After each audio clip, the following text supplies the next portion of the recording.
Hey everyone. In today's video, we're going to take a look at how to find function values given the graph of a function. Now, pretty much what you're doing when you're finding function values is you are pretty much completing a coordinate point that lies on your function. Okay, so we know that our x is our input. Okay, so we've seen our x as our input. That's our x value. That's the inside of our function. And what we're looking for up here for a and b is our output, or our f of x. We know f of x is also very similar, if not the same, as having a y value, but pretty much what we're doing in the first part is we have our x value and we are looking for our y value. Okay, so what I can do is go to 1 on my x-axis, which is right here, and then I'm going to look for what the y value would be on our graph, and it would be this point right here. Okay, so that is 1 comma negative 2, so that means that for the input of 1, our output would be negative 2.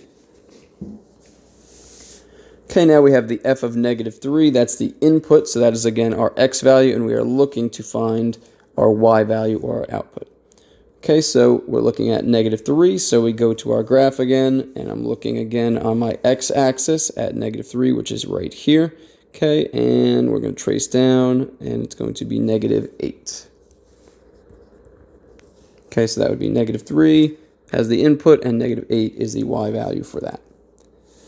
Okay, now on the bottom here, it's a little bit different. Okay, we have f of x equals 7. We know what the we know what the y value is, or the f of x value, which is 7. That's the output. Okay, now in this case, we are looking for the input. So it's almost like working backwards here. So instead of starting on the x-axis like I did in the first part because we had the x value, I'm going to be starting on the y-axis, or the f of x axis.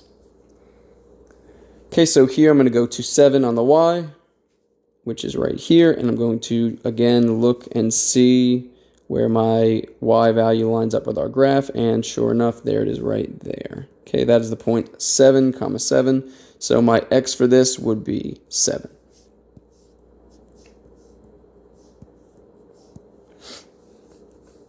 Okay, now I have f of, again, x is what we're looking for here, and our output is negative 8. So on the y-axis, I would go down to negative 8, which is right here. And again, look for my x value at this point, which is negative 3. So for the output of negative 8, we have negative 3 as our input.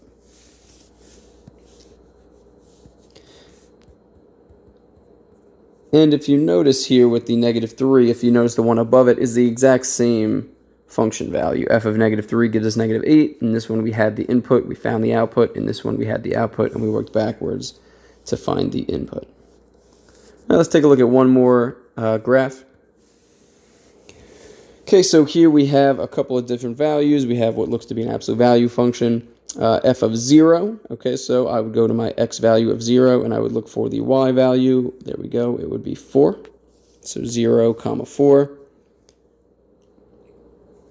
Here I'm looking at the x value of 2, and I'm looking for the y value. Go to 2 on the x, which is right here, and it actually lines up perfectly on our x-axis, so that means it's going to be 2 comma 0. Okay, that's this point right here, 2 comma 0.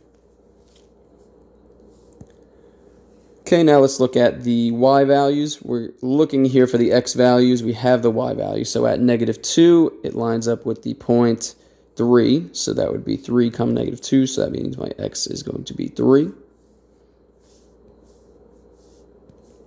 And last but not least, having a y value of 0, where does it line up with my x values? Okay, so y value of 0, this one's actually going to cross twice. Okay, so we have 2.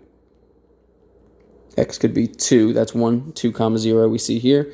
We also have x equals 4. Okay, so there's 2 points where our y value is 0. Okay, so again, it's almost like completing a coordinate. In some cases, you're given the x value, and you need to figure out what point on the function has that x value, and you're finding out what y value it is corresponding to that. And then again, in the bottom, you're given pretty much what the y value is, and you have to work to figure out what the x value is for each one.